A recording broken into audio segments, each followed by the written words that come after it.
It is that time of year. If you haven't seen the termites yet, just wait a little bit longer because you will. They'll be swarming out typically that middle to the end part of May to the beginning of June. You're going to see those termites swarming. Anywhere there's a light, you're going to see them. I've got Mestayer here with Reeves and Mestayer. How are you? Thank you, Chet. Glad to be here.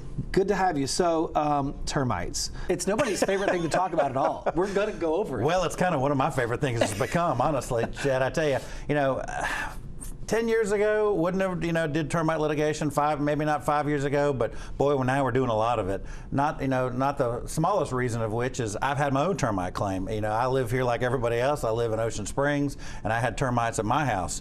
I had a termite contract and went through that process with my wife and the termite company, and it wasn't always pleasant. I can tell you it wasn't always, and just seeing how, how they operate and how this thing works and the stress on the family. It's your largest investment for a lot of people, and it's your house, and you live there, and when you have these kind of issues occur in the process, it really kind of inspired me and really motivated me to kind of do a lot of this work, and we're doing a lot of it and enjoy doing it. Especially if you're in those areas where your house is built up off the ground a little bit, sure, and right. you have a subfloor and you have a wood floor. Oh, got it. It could, yeah. It could end up being old house on piers. Yeah, absolutely. And and it's right, and it's termite season, as we say, Mother's Day to Father's Day. We're going to start seeing it in the lights outside on the porch, and you see them swarming out there, and it's very upsetting. You worry. Who wouldn't worry? I mean, we do, and we've had a termite claim, and I know a lot of people have had termite claims, and we just want to kind of get information out to let people know that there are options. If you have a termite problem,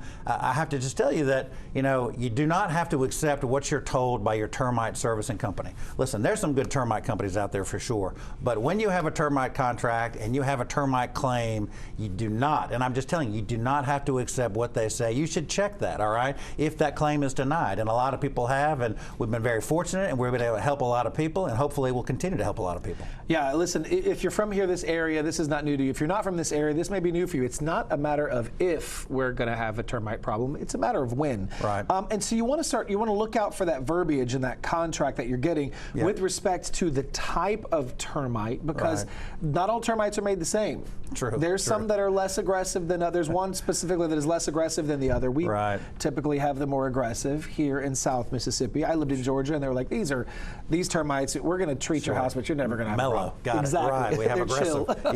Yeah. Right. So a lot of it, they'll say, well, you have termite X and you're covered for termite Y. Is that typical? That's we do see that quite a bit. It's kind of the, part of the deny defense. They just say, well, unfortunately for you, we've only covered it for this kind of termite. You unfortunately have this other kind of termite, which we don't. And that's a prime example of things you do not have to accept. It takes a trained entomologist to identify what kind of termites. And a lot of things we hear is kind of the blame game. If you have a termite claim, they'll say, well, you've got moisture, you got a roof leak, so that's on you. Or you have mulch up against your house, that's on you. And so that's not how the contract says, that's not what the rules apply. They still have their obligations to do correctly, but we hear a lot of those things from homeowners that are told by their termite company. It's a way for them to try to kind of get out of not paying these claims or not repairing the house that they were contractually obligated to do. And listen, you have that science to back you up, because you're not going into this just by yourself. You have entomologists and staff that are working these cases with you. Absolutely. What I say is, it's just a shame that, because I hear it all the time, it's still constantly about people that have, had a denied claim. They just went ahead and paid it without calling me. But yeah, I have an entomologist. We have contractors on staff. I'll go out to your house personally. I'm not a termite expert, but I'm getting there. I can tell you about identifying termites and the damage and where to look. And I mean, I've crawled under a lot of houses. I've crawled under a lot of roofs. I mean, that's one of the first things I do in any case is I personally, with my team, go out and inspect the house to see what we're looking at. But the message is real clear is do not take no for an answer without checking. And you can check free of charge. Those kind of things that we do for free. We do it in part of our case evaluation process. We don't charge people anything. We only charge them if we take the case and we're successful. And if we're not, you don't owe me a thing, ever. The contracts are getting a little muddy, because they're it's not unlike an insurance contract where they're going to cover for wind or for hurricane. It's these termite contracts, they're getting away from that, what we've all known as we're going to cover cover it, and we'll fix it if anything happens. They're getting away from that. Oh, they are. There are really two types of contracts. There's something called the repair guarantee contract. There clearly is a move away from that. That basic contract says that if there's termite damage, they're going to pay for the repairs regardless of cost. So those are obviously more expensive and, quite frankly, increasingly harder to obtain. The more common seemingly contract right now is just a service contract, whereas they just say, we're going to service your house for termites, we're going to treat for termites, but if there's any damage, we're not responsible. And what we found is that, that is indeed what the contract says, but in truth, if they don't treat it correctly, then they're responsible in any contract.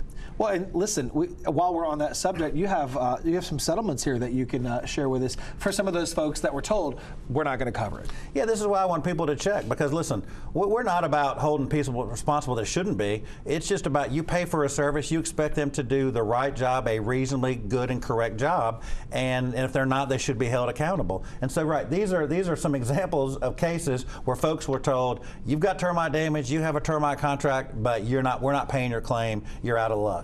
And here's just some examples. And some of these occurred in litigation, and some of these happened pre-litigation. Because having gone through this myself, when you're living in it, you want this resolved as quick as possible. Absolutely. And that's what we always try to do. But here's some examples: $125,000, $145,000, $90,000, $95,000, $227,000, $60,000, $150,000, $600,000. Those are just examples in the last year and a half of some of the cases we're able to resolve for our clients. And this is millions of dollars in the long run. Absolutely, and it's just termites are out there. They're causing a lot of damage, and as I say, if you've done your job, which is getting a termite contract, we just want to make sure that you're protected. And if they've done something wrong, not done their part, they should be responsible. And listen, we've said this before. We just want to make sure that we're protecting that the largest valuable asset that we have. You go home and you expect it to be the place where you can let your guard down. Right. And you don't want to have to worry about stepping through the wood floor and there's termites flying up through the ground. Absolutely, because as you know, if you ever have a termite damage claim, you've got to disclose it when you try to sell your house. And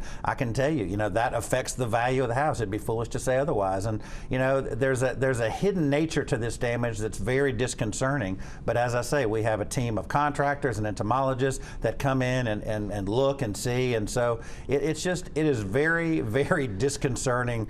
And I know that because I've been through it. And honestly, I really don't think my wife will ever look at our house the same. To be honest, she's like, and then when swarm season's here and the termites are flying around, we'll have to talk about it again. She'll be like, oh my goodness, are they back? Or do we have another claim? And I'll say, well, I hope not. That's what I'll say. You see that information there at the bottom of your screen, right there. Give them a call. If you have any questions at all, that's right. Start there. They'll help you out. Absolutely, always. So please do. Don't take no for an answer. Let us take a look. Let us verify the information you're getting is correct information. Thanks, Matthew.